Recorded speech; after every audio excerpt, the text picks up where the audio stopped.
ዛሬ የማካፍላችሁ ቃል እስቲ እግዚአብሔር እረኛዬ ነው ብሉ። እስቲ እግዚአብሔር ምኔ ነው? መዝሙር 23ን ነው የምናጠናው። አይ ቲንክ እኔ በሶስት ክፍል ነው ማጠናው እና መዝሙር 23ን ስናጠናው 6 ምኖች አሉት ምዕራፎች አሉት። መዝሙር 23ን በሶስት ክፍል እንከፍለዋለን። የመጀመሪያው ክፍል እግዚአብሔር እረኛዬ ነው የሚያሳጣኝም የለም የሚለው ክፍል የዳዊት የልጅነት ክፍል ነው። ከ1 እስከ 2 ያለው ክፍል የዳዊት የልጅነት ዘመኑ ነው።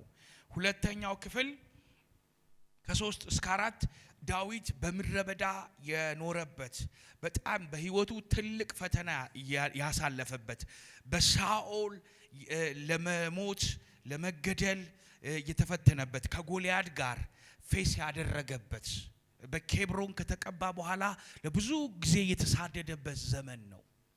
ሌላኛው ደግሞ ከ5 እስከ 6 ያለው ክፍል ደግሞ እግዚአብሔር የቀባው በፊትህ ገበታን አዘጋጀህልኝ በጠላቶቼ መካከል ራሴን በዘይት ቀባህ በትርህና ምርኩዝህ ምን ይሉኛል ይረዱኛል ቸርነትህና ምሕረትህ ለዘላለም ይከተሉኛል የሚለው ቃል የሚፈጸምበት ነው። ይሄ ክፍል በጣም ብዙ ኢትዮጵያኖች በጣም የሚያውቁት ብዙ ፈረንጆች የሚያውቁት ይሄ ፌመስ የሆነ መዝሙር ነው።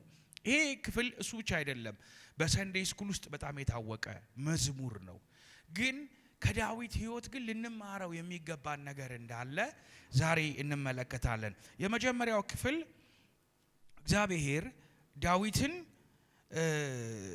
የዳዊት የልጅነት ዘመኑ ምን ነበረ ሲባል ቻይልድሁድ ፔሪዱ ወይም የህፃንነት የልጅነት ዘመኑ ምንን ያሳያል ብለን ስንሞክር ዳዊት በሚገርማችሁ ሁኔታ በቤተሰብ ውስጥ የመጨረሻ ልጅ የነበረ ዳዊት ከአባትና ከእናቱ ጋር ብዙ ጊዜ ያላሳለፈበት ዳዊት የተሳደደበት መከራን የለመደበት በጣም በሐዘን ውስጥ ያሳለፈበት ዘመን ነው።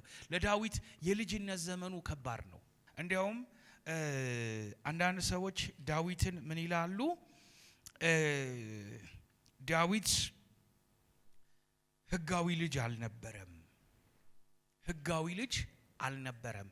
ከእናትና ከአባቱ የተወለደ ልጅ እናትና አባቱ ውስጥ በትዳር ውስጥ የተወለደ ልጅ አይደለም።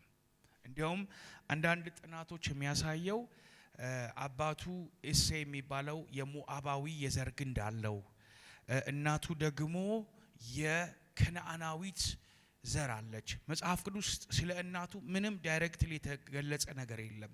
ግን ዳዊት በብዕሩ የሚናገረው ነገር አለ። ዳዊት በልጅነቱ የተተወ ለምን አንድ በቤታቸው ላይ ብዙ ሰዎች እንደሚናገሩት የማይፈለግ ነገር ተደርጎ ልጅየውን ማየት ስለማይፈለግ ራቅ ተደርጎ የተጣለ ልጅ ነው። ባይ ዘ ዌይ እረኛ የሚባለው በሂብሩ ካልቸር ውስጥ ወይም እረኛ የሚለው ሐሳብ በጣም ከባድ ነገር ነው። ብዙ ኪሎሜትሮችን ተጉዘው ውሃ ማጠጣት፣ ለሳምንታት ለወራት ለቀናት ርቀው ከአካባቢያቸው የሚሄዱ ውሃ ፍለጋ ግጧሽ ፍለጋ የሚያስፈልጋቸው ከባድ ነገር ነው። ይሄንን ኃላፊነት ዳዊትን የሰጡት ዳዊት እናቱ የምትሆን ሴት እህቱ ነበረች። እነ ኤልያብ ወታደሮች ነበሩ። ህፃን ልጅ ነው። ግን ዳዊት የአባቶቹን በግ እንዲመራ እንዲነዳ እረኛ እንዲሆን አልፎ ለቀናት ለሳምንታት ለወራት ለረጅም ጊዜ ከድብ ጋር ከአንበሳ ጋር ከሽፍታ ጋር ፋይት እንዲያደርግ በቤቱ እንዳይቀመጥ የልጅነት ወራቱን ከአባትና ከእናቱ ጋር እንዳያሳልፍ ያደረገው በቤታቸው ውስጥ አንድ መከራ ነገር አለ። አንድ የቤተሰብ ጣጣ አለ። ዳዊት የማይፈለግበት ነገር አለ። የሚታፈርበት ነገር አለ። ህጋዊ ልጅ አይደለም። መዝሙር 51 ላይ ቁጥር 5 ላይ ዳዊት አንድ ቀን ቤርሳቤህን አያት፣ አስጠራት። ባሏ ኦሪዮን የሚባል ሰው ነው። ጦረኛ ነው፣ ጀነራል ነው። የሷ ጋር ተኛ። ድንገት ሲኑን ኃጢያቱን በደበቀበት ጊዜ መታ አርግዣለሁ አለችው። አርግሻለሁ ካለችው በኋላ ዳዊት አንድ ነገር ማድረግ ጀመረ። ጠራው ኦርዮንንና በል አሁን እቤት ግባና ተኛ ሲለው እንዴ ሀገሬ ሰልፍ ላይ ሆኗ ቃል ኪዳኑ ታቦት እንደዚህ ሆኖ እኔ ገብቼ የጦር ጀነራሉ እዛ ጠላት ጋር ውጪ ያደረ ፋይት ያደረገ እኔ አላድርም ብሎ በረንዳ ላይ አደረ። እሺ ተብሎ ደግሞ የንጉስ ግብዣ ተደረገለት። የንጉስ ግብዣ ከተደረገለት በኋላ ምግብ በላ ጠጣ። አሁን ሄዶ ይተኛል ሲባል አሁንም ተመልሶ ኦርዮን ምን አደረገ? ተኛ በረንዳ ላይ። አሁን ማድረግ አለበት ከፊት አሰልፎ ብሎ ደብዳቤ ሰጠው። ከፊት ተሰለፈ።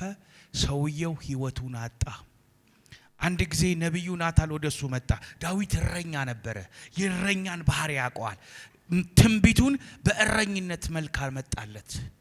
አንድ በጣም ብዙ በረት ያለው ሰው ደግሞ አንዲት በግ ያለችው መልካም ሰው ነበረ። ከእጁ ትበላ ነበረ፣ ከጽዋው ትጠጣ ነበረ፣ ትተሻሸው ነበረ። የሚወዳት በጉ ነበረ። ያ ጎረቤቱ ሀብታሙ በመንጋ ያለውን ሳስቶ ለእንግዳው ያቺን በግ አረደበት ሲለው ዳዊት ተበሳጨ። ይሄ የሞት ሰው ነው፣ ሞት ያስፈልገዋል አለ ሲል ይሄ ሞት የሚያስፈልገው ሰው አንተ ነህ አለው። ዳዊት ልጁ ምን አለበት? ከቤርሳቤህ የወለደው ከኦርዮን አስገብቶ ከኦርዮን ከሞተ በኋላ ቤቱ አስገብቶ ልጁን ከወለደ ኃጢያቱን ከሸፈነ በኋላ ይህ ልጅ ታመመ፣ ተሰቃየ። በዚህ ጊዜ መዝሙር 51ን ዘመረ። የንስሐ መዝሙር ነው። እግዚአብሔር ለንስሐ ይስጠን። አሜን። ይሄ መዝሙር የምን መዝሙር ነው? የንስሐ መዝሙር ነው። ከዛ ዳዊት ወደ ኋላ ሂዶ ራሱን ተመለከተ። እንደዚህ ብሎ መዝሙር 51 ላይ ቁጥር 5 ላይ እነሆ በአመጻ ተጸነስኩኝ እናቴም በኃጢአት ወለደችኝ።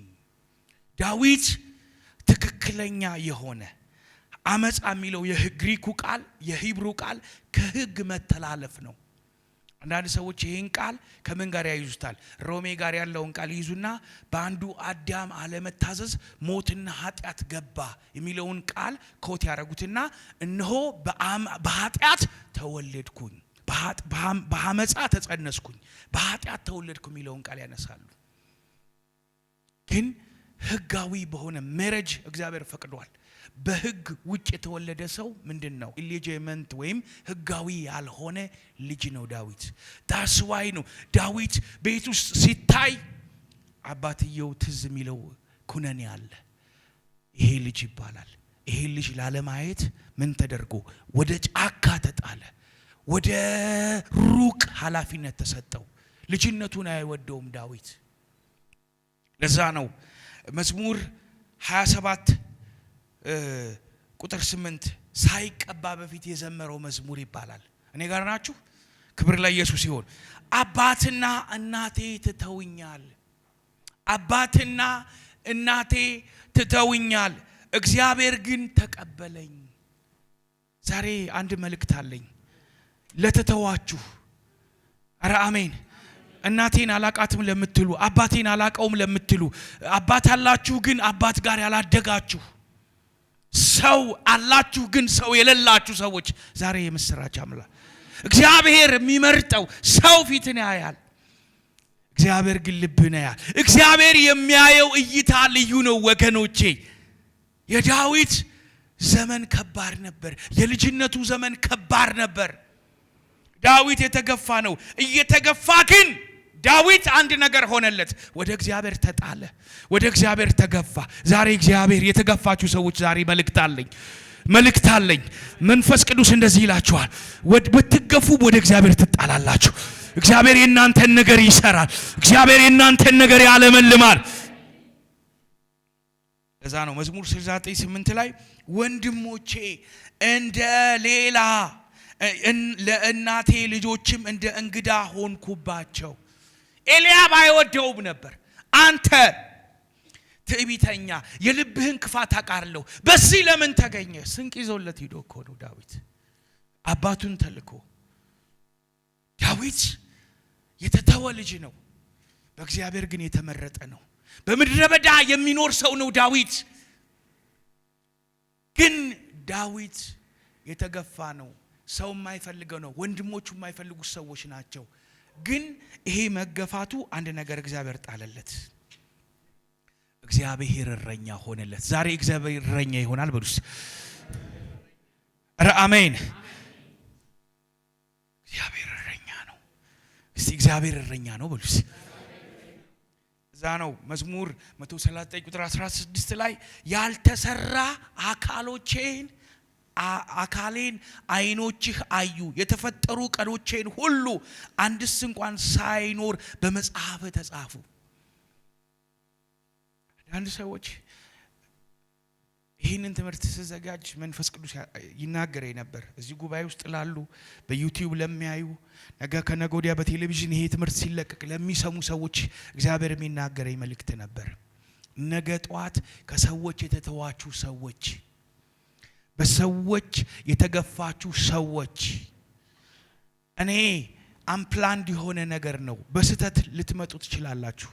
ዳዊት ሁናውስ በስተት መጥቶ ሊሆን ይችላል። እግዚአብሔር ግን በሱ ግን ንግስናን አየ። ዳዊት ጭራሽ የተመረጠው ምርጠትና ቅባት የዳዊት ቅባት ግን ልዩ ነው። ባሪያዬን አቀኘሁት፣ ቅዱስ ዘይቴን ቀባሁት፣ ክንዴ ትረዳዋለች፣ እጄ ትደግፈዋለች። የአመፃ ልጅ በእሱ ላይ አንዳች አያደርግም። የኢየሱስ ነገድ በዳዊት ታየ። ስተት በተባለው ሰው ላይ፣ አላስፈልግም ባለው ሰው ላይ፣ እኔ የተጠላሁ ነኝ ባለው ሰው ላይ፣ እናትና አባቴ ትተውኛል ባለው ሰው ላይ እግዚአብሔር ግን ትልቅ ዓላማ አለው። የምስራች እግዚአብሔር እረኛችሁ ሲሆን በሰዎች የተናቃችሁ ሰዎች እግዚአብሔር ግን በእናንተ ትልቅ ነገር አይቷል። ለዛ ነው ሰው ምን ያደርገኛል እግዚአብሔር ይረዳኛል፣ አልጥልህም አልተውህም ያለው እርሱ እግዚአብሔር ነው። በሰው ዘንድ ፕላን ላይኖራችሁ ይችላል፣ እግዚአብሔር ግን ለእናንተ ፕላን አለው። ዳዊትም እንደናንተ ነው። ግን እግዚአብሔር ግን እናንተን ሲመለከት በሰዎች ዘንድ ስህተት ሊሆን ይችላል፣ በእግዚአብሔር ግን ስህተት የለም። እግዚአብሔር በእናንተ ላይ ትልቅ ዓላማ አለው። ዛሬ አንድ ነገር እነግራችኋለሁ። የእግዚአብሔር እረኝነት በቤታችሁ ይመጣል። የእግዚአብሔር እረኝነት በሉስ። እግዚአብሔር እረኛዬ ነው በሉስ። አሜን። እረኛ መዝሙር 71 ላይ አቤቱ አንተ ተስፋዬ ነህና፣ አንተ ምን ነህ? ተስፋዬ።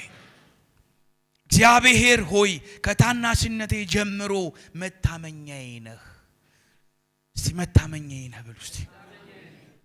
ከታናሽነቴ ጀምሮ እግዚአብሔር ከታናሽነቱ ጀምሮ የሚጠብቀው ሰው አለ።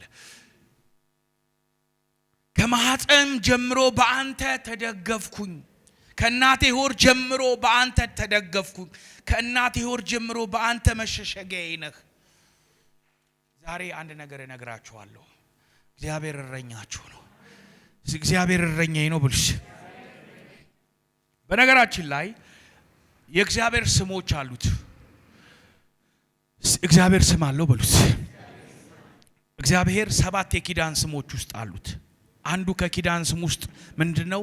ያህዌ ሮኢ። ያህዌ ሮኢ በሉስ።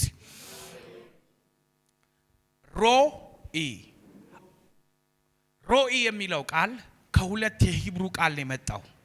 ራሽ ኤንድ አይ ከሚል የመጣ ነው። ራሽ ኤንድ አይን ከሚል የመጣ ነው። ራሽ ማለት ራስ ማለት ነው። አይን ማለት አይ መመልከት ማለት ነው። እረኛ ማለት እግዚአብሔር እረኛዬ ነው ማለት እግዚአብሔር ተመልካቼ ነው፣ እግዚአብሔር ጠባቂ ነው። እረኛ የሚለው ቃል ጠባቂ፣ መሪ፣ አቅራቢ። አሜን ብሉሽ። ለናንተ የሚጠብቃችሁ ነው፣ የሚጋርዳችሁ ነው፣ ስለናንተ የሚመለከት ነው። ለዛ ነው መጽሐፍ ላይ አይኖቹ በምድር ሁሉ ያያሉ። አንድ የሚያይ እግዚአብሔር አለ ወደ አንተ። አይኖቹም ይላል ወደ ጻድቃን ላይ ነው፣ ጆሮቹም ለጸሎታቸው የተከፈተ ነው። እግዚአብሔር እረኛዬ ነው ብሉስ። እግዚአብሔር የሚፈልገው ከናንተ መልእክት እንድታስተላልፉለት ነው። ኧረ አሜን በሉስ። እግዚአብሔር በሉስ እረኛዬ ነው። ይሄ አፕሩቫል ሲከርስ ይባላሉ። ጭርስ ላልወድም የሚሉ ሰዎች አሉ አይደል? ፈጥረው እንደዚህ ሊሆን ነው እንደዚህ ሊሆን ነው እንደዚህ ሊሆን ነው የሚሉ ሰዎች አሉ። ትልልቅ ዘማሪዎች ምናምን የሆነ ነገር ሊሆኑ በቃ ደሞ ተነሳባት አቴንሽን ፈልጋ ነው ይባላል።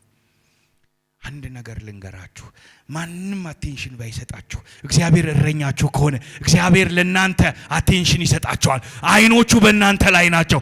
ስለናንተ ይገደዋል። እናንተ ነፃ ሊያወጣ ስለናንተ ሊዋጋ እግዚአብሔር ከናንተ ላይ ነው። እዛ ነው መጽሐፍ ቅዱስ ስለ በዛም በጣም ብዙ የእግዚአብሔር ሰዎች እረኛ ነበሩ። አቤል እረኛ ነበረ። ሪቸል ርብቃ እረኛ ነበረች። ያዕቆብ እረኛ ነበረ። ዮሴፍ እረኛ ነበረ። ሙሴ እረኛ ነበረ። ዳዊት እረኛ ነበረ። እረኛ ሪስፖንሲቢሊቲ ያለው የሚመራ። እዛ ነው ኤርምያስ መጽሐፍ ላይ በጥበብና በማስተዋል የሚመሩትን ምኖች እረኞችን አስነሳለሁ። እግዚአብሔር እረኛ ይስጣችሁ። እሱ ራሱ እረኛ ይሆንላችሁ። ሉክ እረኛ ሲሆንላችሁ መዝሙር 121 ላይ ቁጥር 5 ላይ እግዚአብሔር ይጠብቀሃል። እግዚአብሔር በቀኝ እጅህ በኩል ይጋርድሃል። ፀሐይ በቀን እንዳያቃጥልህ ጨለማም በሌሊት እግዚአብሔር ከክፉ ሁሉ ይጠብቀሃል። በልዑል መጠጊያ የሚኖር ሁሉን በሚችል አምላክ ጥላ ውስጥ ያራል። ሁሉን you are under cover his majestic presence ውስጥ እዚህ ውስጥ ሁሉን በሚችል ጥላ ውስጥ አምላክ ያራር የሚለው ሁለት ቃል አለ። ሁለት ስም አለ። አንዱ ኤልሸዳይ ነው። አንዱ ኤልኤሊዮን ማለት ነው። እስቲ ኤልሸዳይ በሉ። ሁሉን ቻይ እግዚአብሔር እረኛ ሲሆን ጠባቂ ነው። ጠባቂ ማለት አዳኝህ ማለት ነው። አዳኝህ ማለት ደግሞ መንገድ ያሳይሃል፣ ስላንተ ይዋጋሃል። መልካም እረኛ ነፍሱን ስለ በጎች ያኖራል። እግዚአብሔር እረኛችሁ ነው። በመስቀል ላይ ራሱን ሰጠ፣ ሕይወቱን ሰጠ። እሱ ሙቶ ለእናንተ ሕይወት ሰጠ። የዘላለምን ሕይወት ሰጣችሁ። አሁን እግዚአብሔር እረኛችሁ ነው። እግዚአብሔር እረኛችሁ ነው።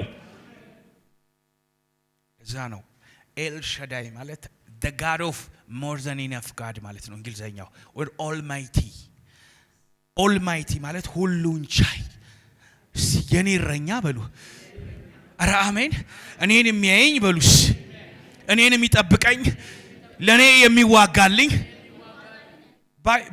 በአይሁዶች እረኛ ፊት ለፊት ነው የሚሄደው። ድምጹን በጎቼ ድምጹን ይሰማሉ፣ እነርሱ ምን ይሉኛል? ይከተሉኛል። my sheep follow me። አየህ፣ እረኛ እየተከተለህ አይደለም የሚሄደው። እረኛ አንተ እሱ እየመራህ ነው የሚሄደው። መጀመሪያ የሚመጣው ማን ነው? እባብ ከመጣ፣ ጊንጥ ከመጣ፣ ሌባ ከመጣ፣ ተኩላ ከመጣ፣ ድቡ ከመጣ ምን ይልሃል? እረኛው መጀመሪያ ስላንተ ይጋፈጥልሃል። አሁን አንድ ነገር እንድታውቁ ፈልጋለሁ። እግዚአብሔር እንድታውቁት ፈልጋለሁ። እግዚአብሔር እረኛዬ ነው የሚለውን መዝሙር ስታስቡ የሆነ ገጠር ውስጥ ያለ ቁንጮጮ ልጅ ዋሽንት የሚነፋ በብርድ ተራራ ላይ ያለ በግ አይደለም። እረኛ ማለት ኬር ያደርጋል። ለዛ ነው በፀሐይ እንዳይ አቃጥልህ። እስራኤላውያኖችን ምን አድርጎላቸዋል? ፀሐይ እንዳያቃጥላቸው ምን የደመና አምድ በጨለማ እንዳይሄዱ በእሳት አምድ ያሳልፋቸው ነበር። ይሄ ነው ያንተ እረኛ።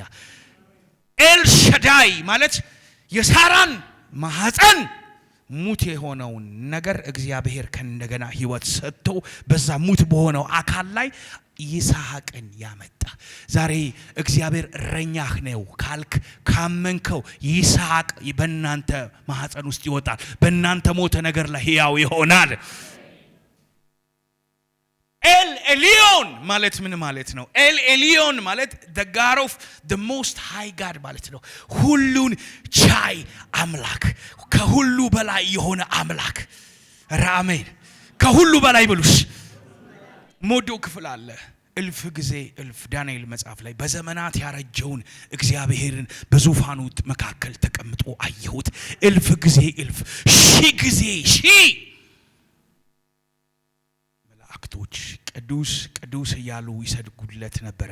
ከፊቱም ፈሳሽ እሳት ይወጣ ነበረ። 24ቱ ሽማግሌዎች አክሊላቸውን አስቀምጠው ቅዱስ ቅዱስ ቅዱስ ይላሉ። 24ቱ ሽማግሌዎች ኪሩቤሎቹ ቅዱስ የሚሉት የሃዊ ጸባኦት የሰራዊት ጌታ እግዚአብሔር ካንተ ጋር ነው። ይሄ ጌታ ሊያድንህ አለ። ይሄ ጌታ በፊትህ ይሄዳል። ለዛ ነው በፊትህ እሄዳለሁ፣ የናስ ደጁን እሰብራለሁ፣ የብረት መወርወሪያውን እቆርጣለሁ። አምላክ ትልቅ ነው። ኧረ አሜን። መንደር ውስጥ ካለ አዳል ሞቴ ይበልጣል። ሕያው ነው ያለ የነበረ ለዘላለም የሚኖር ሙቼ ነበረ። የመንግስተ ሰማያትና የሲኦል መክፈቻ ቁልፎች በእጄ ላይ ያለው ይሄ ጌታ ነው ያንተ ጌታ። ይሄ ነው ጌታ ያንተ ጌታ። እግዚአብሔር ከጨውና ከቅባት ከሆነ ነገር ያልፋል። he is the God of more than enough God። ዛሬ በኢየሱስ ስም እግዚአብሔር ትልቅ ነው ለእናንተ። እግዚአብሔር እረኛችሁ ነው በኢየሱስ። እስቲ እግዚአብሔር እረኛዬ ነው በሉስ። ድገሙት። ለዛ ነው እግዚአብሔር ከክፉ ነገር ሁሉ ይጠብቅሃል። ከቀኝህ ሺህ ከግራህ 10 ሺህ ይወድቃል። የሚያስደነግጥ የቀን የሌሊት ግርማ የቀን ፍላጻ ወደ አንተ አይመጣም። እስቲ አይመጣም ብሎ ባይዘው ሰይጣን የሚፈራው አምላኩን የሚያውቅ ህዝብ ምን ይላል? ይበረታል። መለኮታዊ ስትሬንግዝ የምታገኙት አምላካችሁ ማን እንደሆነ ስታውቁት። እግዚአብሔር ከኔ ጋር ነው ብለህ ይሄ እግዚአብሔር ደግሞ የኃያላን ሁሉ ኃያል ነው ብለህ እግዚአብሔርን ስታቀው ሰይጣን አይችልም። ክብር ለኢየሱስ ይሁን። ነፍስህንም ይጠብቃታል። ከዛሬ ጀምሮ እስከ ለዘላለም በመውጣትና በመግባት እግዚአብሔር ይጠብቃል። እግዚአብሔር ይጠብቀኛል ብሎ እኔ የእግዚአብሔር እረኝነት በጣም ነው የሚገርመኝ። ኢሳይያስ 40 ቁጥር 11 ላይ የእግዚአብሔር ቃል እንዲህ ይናገራል፣ መንጋውን እንደ እረኛ ያሰማራል። በእውነት ነው የምነግራችሁ፣ እግዚአብሔር ያሰማራናል። አሁን በግ ለመሆን ሞክሩ። በግ ለመሆን ሞክሩ። በጎቼ ድምጼን ይሰሙታል። ከእግዚአብሔር የተወለዱ እነሱ የእግዚአብሔርን ድምጽ ይሰማሉ። አያችሁ፣ የእግዚአብሔር ልጅ ለመሆን በግ መሆን አለበት። በግ 3 ስቴጅ አለው። ግልገል፣ ጠቦት፣ በግ። በጎቼ ነው የሚለው። በግ ለመሆን ማደግ አለብህ ራስህን። በግ በጣም ሃምብል ነው። ክፉ ነገሩን አያውቅም። መነዳት ዝም ብሎ አንዱ ከሄደ አብሮ ይነዳል። በግ መሪ ይፈልጋል። በግ ፕሮቴክሽን ይፈልጋል። በግ የሚዋጋለት ፐርሰን ያስፈልገዋል። ፕሮቴክት የሚያደርገው እረኛ ያስፈልገዋል። ለዛ ነው መጽሐፍ ቅዱስ እግዚአብሔር እረኛዬ ነው ሲል ያውቃል። በግ ምንም ምስኪን ፍጥረት እኮ ነው። ራሱን ገደል ውስጥ ሳር እበላለሁ ብሎ የሚወድቅ እኮ ነው። በግ ትክክለኛውን ነገር የሚያደርግለት የሚመራው ያስፈልገዋል። ክርስቲያን እኛ በጎች ነን። እውነተኛ መሪ ያስፈልገናል። እውነተኛ መሪ ደግሞ እግዚአብሔር ነው። እውነተኛ መሪ የእግዚአብሔር ቃል ነው። እውነተኛ መሪ በእግዚአብሔር ቃል መመላለስ ነው። ክብር ለኢየሱስ ይሁን። የእግዚአብሔር መንፈስ በሉ ለኔ መሪዬ ነው በሉ፣ እረኛዬ ነው በሉ። ዛሬ ቤታችሁ ገብታችሁ እውቅና ስጡት። እግዚአብሔር ሆይ ስለዚህ እረኛዬ ይሁን ስትሉት ጣልቃ ይገባል። ስለናንተ ይዋጋል። ስለናንተ ጠላቶቻችሁን ይበትንላችኋል። ሊበላችሁ የመጣውን አውሬ ይመታላችኋል። ፍየል እሆናለሁ ካልክ እግዚአብሔር ቤት ውስጥ ፍየል አይሰራም። በግ መሆን ነው የሚሻለው።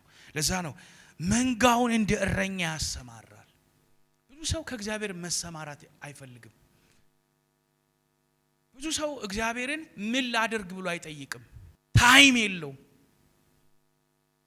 እግዚአብሔርን ለመስማት ራሱን ማሳደግ አይፈልግም። እግዚአብሔር ደግሞ እባካችሁ ለመስማት እኔን ልባችሁን ክፈቱ፣ እኔ መሪያችሁ ነኝ። ሉክ እንደዚህ ይላል፣ ጠቦቶችን በክንዱ ሰብስቦ በብብቱ ይሸከማል። አሜን። አንዳንድ ሰዎች እያሰብኩ ነው፣ ቶሎ ቶሎ ጸሎት የሚመለስላችሁ ገና አዲሱ ናችሁ፣ ጠቦት ስለሆናችሁ ነው። ጠቦት በሉ እስቲ። ቶሎ ቶሎ እየተመለሰላችሁ ነው። ለምን? እግዚአብሔር እናንተን እያሳደገ ነው። እግዚአብሔር ለኔ እምነቴ ጥሩ ስለሆነ አይደለም፣ እምነትህም ምንህም ስለሆነ አይደለም። እግዚአብሔር ኬር ስለሚያደርግ በቤቱ ሊያሳድግ ስለሆነ ካሳደገ በኋላ የምድረ በዳ ህይወትን ያስተምርሃል። ነፍሴን መለሳት፣ ስለ ስሙ በጽድቅ መንገድ መራኝ የሚሆንበትን መንገድ ትማራለህ። እንደ ጠቦት ይሸከማል፣ የሚያጠቡትን በቀስታ ይመራል። ፔን አላታ የወለደች ሴት ማህፀኗ ምን ብሏል? በቃ ህመም አላት፣ ደም ፈሷታል። ህመም ውስጥ ያሉትን ሰዎች ከነሱ ውስጥ በጭንቅ ያሉትን ሰዎች ደግሞ በዝግታ ይመራል። እንደ እግዚአብሔር ያለ ማንም የለም። እግዚአብሔር መልካም እረኛ ነው ወገኖቼ። እግዚአብሔር እረኛችሁ ይሁን። ዮሐንስ 10 ላይ ቁጥር 14 እና 15 መልካም እረኛ እኔ ነኝ። ኮንፊደንሱ ደስ አይልም? መልካም እረኛ እኔ ነኝ፣ አብ እንደሚያውቀኝ እኔም አብን እንደማውቀው የራሴ በጎች አውቃለሁ፣ ያውቁኛል፣ ነፍሴን ስለ በጎቹ አኖራለሁ። አብ እንደሚያውቀኝ እኔም አውቃለሁ፣ በጎቼን ምን አደርጋለሁ? እኔም አውቃቸዋለሁ። በአብና በወልድ ያለ መታወቅ በእናንተና በኢየሱስ እንዲኖር ጌታ ኢየሱስ ይፈልጋል። እግዚአብሔር እረኛ ይሁንላችሁ። ለዛ ነው አንደኛ ጴጥሮስ 2:25 ላይ እንደ በጎች ተቀበዝብዛችሁ ነበርና አሁን ግን ወደ ነፍሳችሁ እረኛና ጠባቂ ተመልሳችኋል። እግዚአብሔር እረኛ ሲሆን ይጠብቃል። አንድ ነገር ልንገራችሁ፣ ዛሬ ኢየሱስን እንደ እረኛችሁ ተቀበሉት። ጠባቂ ይሁን፣ ኑሬን ጠብቅ፣ ልጆቼን ጠብቅ፣ ህይወቴን ጠብቅ፣ ጤናዬን ጠብቅ፣ ቢዝነሴን ጠብቅ ብላችሁ ለእግዚአብሔር ስጡት። አሜን።